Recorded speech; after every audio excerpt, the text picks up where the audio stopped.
Hello again, and welcome to the latest bulletin from Haverhill UK News, brought to you by Haverhill TV.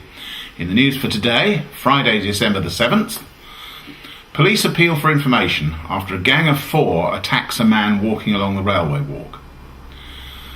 The council is considering a pay-as-you-exit system for Haverhill's Jubilee Walk car park, and Haverhill's History Centre could be under threat as council funding for it is drying up.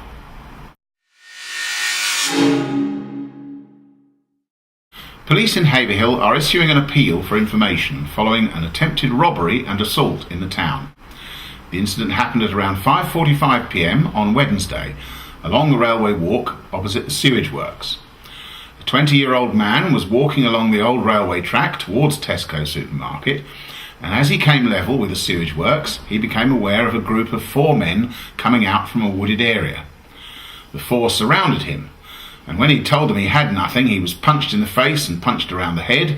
After several more punches, he fell to the floor and was then kicked. He managed to get up and run away. Nothing was stolen from him, but he suffered a cut above his eye which required stitching, a swollen face and bruising.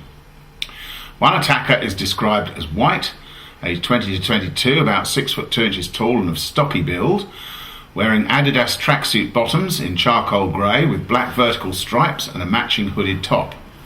The second man is described as of mixed race, about 6 foot tall, of slim build and aged between 20 and 22.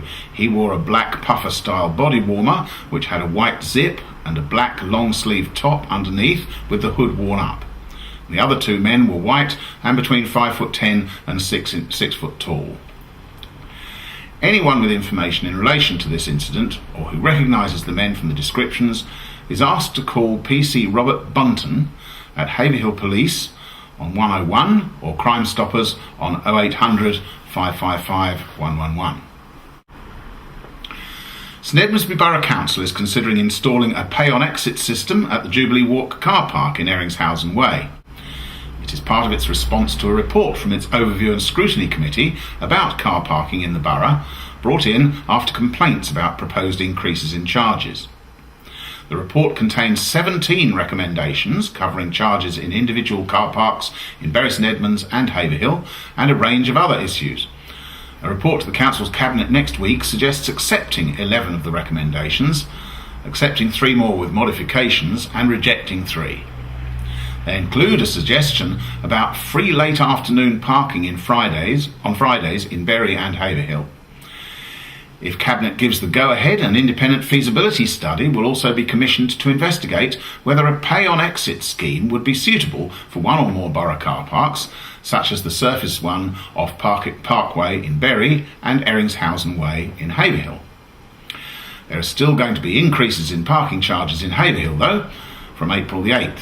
The 30p charge will go up to 40p, the 90p to £1, and the £1.70 Town Hall car park all-day charge will go from £1.70 to £2. One of the Haverhill area's long-standing independent businesses has become part of a larger continental company.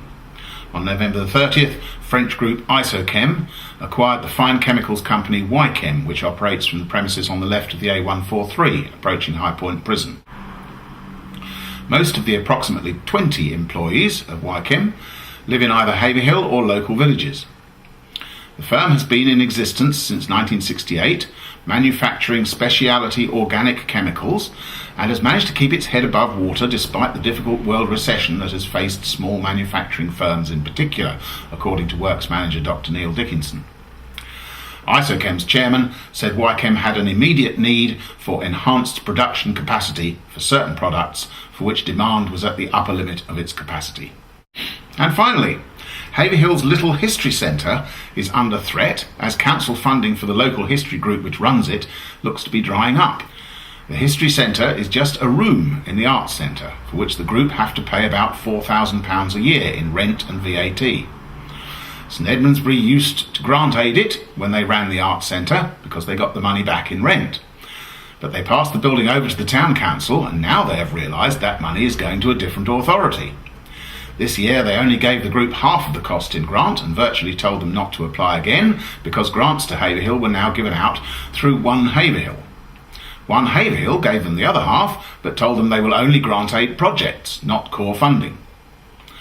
At the launch of their latest book on Tuesday, the history group's Patrick Crouch, who edited it, pleaded with councillors present not to ignore the fascinating and important history of Haverhill, which was unjustly neglected. The group is to contact English Heritage about the Grade 2 listed Old Corn Exchange in Withersfield Road, which has fallen into dilapidation, because they think it would make a good place for a proper town museum. That's all for today, but join us again on Tuesday for full coverage of the family Christmas night and fireworks tonight. And meantime, keep in touch by going to www.haverhilluk.co.uk or following us on Twitter. And don't forget my weekly Heart of the Matter video blog tomorrow. Is it going to snow? Here is the weekend weather.